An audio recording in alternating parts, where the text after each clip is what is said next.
我去，这不是厉不厉害你坤哥？啊？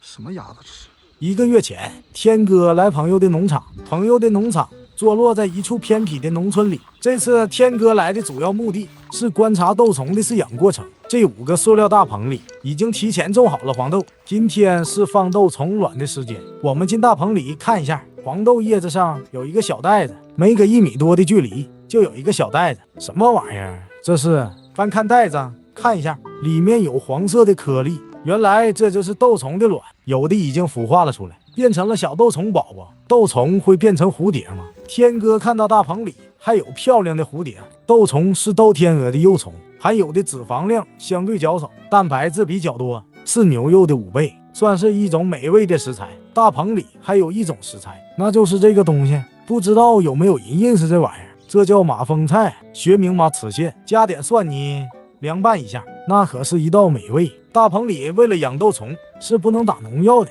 所以这野菜是原生态，纯绿色蔬菜。这里又发现了一个小袋子，袋子固定在叶片上面，袋子里有40-50颗黄色的卵，已经有几只黄色的小虫子钻出了虫卵。这小虫子小屁屁上有根天线，怎么它也是天线宝？再来看看这片叶子下面，卵里也出来了小豆虫，卵的颜色有很多种，从黄色渐变到绿色，有的小豆虫已经掉落在了黄豆叶上。我们来看看农民大姐是怎么把豆虫放到黄豆叶子上的呢？原来大姐用订书机把装了虫卵的袋子钉在黄豆叶子的背面，等到豆虫宝宝出生后，就有了吃不完的叶子。大姐还会顺便把大棚里的杂草拔掉。我们来看看袋子里的虫卵包，已经有很多豆虫宝宝孵化了出来。黄豆的植株非常脆弱，在大棚里穿梭的很小心，不然不小心就会碰断黄豆。观察完了豆虫，朋友的农场还是养了很多小宠物。天哥想看看到底是谁的叫声这么奇葩。农场里养了大鹅、鸡，还有一群小羊，又开始叫了。原来是你小子。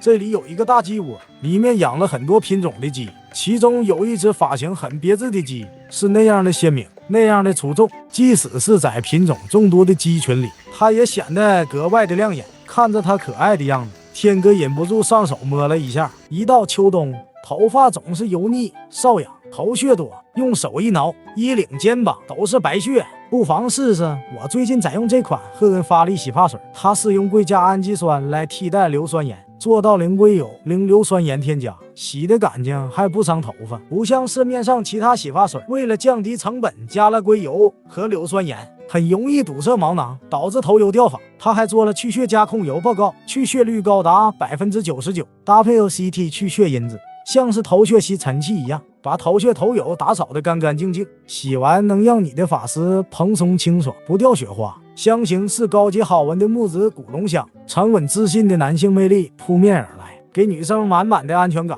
赫恩是10年老果货，品质售后都值得信赖。现在品牌还出了礼盒装，评论区领取专属大邮券，混搭一套更划算。2天后，天哥晚上来观察豆虫，好家伙，只用了2天的时间，豆虫宝宝就长到了1厘米多长。黄豆叶子的背面出现了大量的小豆虫，可以看到黄豆叶子已经被它们啃了一些，只要掀开被啃烂的叶子，下面就会有很多豆虫宝宝。不过有的叶子上发现了一种虫子，好像菜青虫一样的虫子，它们尾巴上没有天线，它也喜欢吃黄豆叶子。为了让豆虫有足够的黄豆叶子吃，就得把这种虫子抓出去。4天后，天哥悄悄地跑到大棚里，放大看看黄豆叶子下面的豆虫，这家伙已经有2厘米长了，屁屁后面一根天线，不吃东西，可能是在睡觉。每片黄豆叶子上都有很多豆虫宝宝。大晚上的，在农村除了观察豆虫，还有什么夜生活呢？大棚旁边的农田里，天哥观察了一下，好家伙，这稻草上有很多大蚂蚱，几乎每一棵稻草上都有蝗虫，想抓住它们还没那么容易。草丛一直有虫子鸣叫的声音。天哥准备了一个500瓦的拱灯，加上一块隔壁王大爷的白床单，挂在农田的旁边。听说这样可以吸引很多昆虫，也就是所谓的灯诱。好家伙，不到1个小时的时间，床单上就挂满了各种小昆虫，就连床单夹子上都有一只螳螂，这里还有一只小蝼蛄。看看农田旁边，这里飞舞着成千上万的小昆虫。原来在晚上看不见的时候，它们就在大量的活动着，就连水边才能发现的小虫子都飞了过来，地上都是各种飞蛾和虫子。天哥在布上还发现了瓢虫、长腿大蚊子，还有各种扑棱蛾子。布的后面也是满满的虫子，还有螳螂，有白色的蛾子，还有黑色的甲虫和小蟋蟀。天哥突然想起来了，白天跟昆桑还没有好好的沟通，让他也一起过来观察一下这么多小昆虫。在聚光灯下，昆桑显得不太好意思。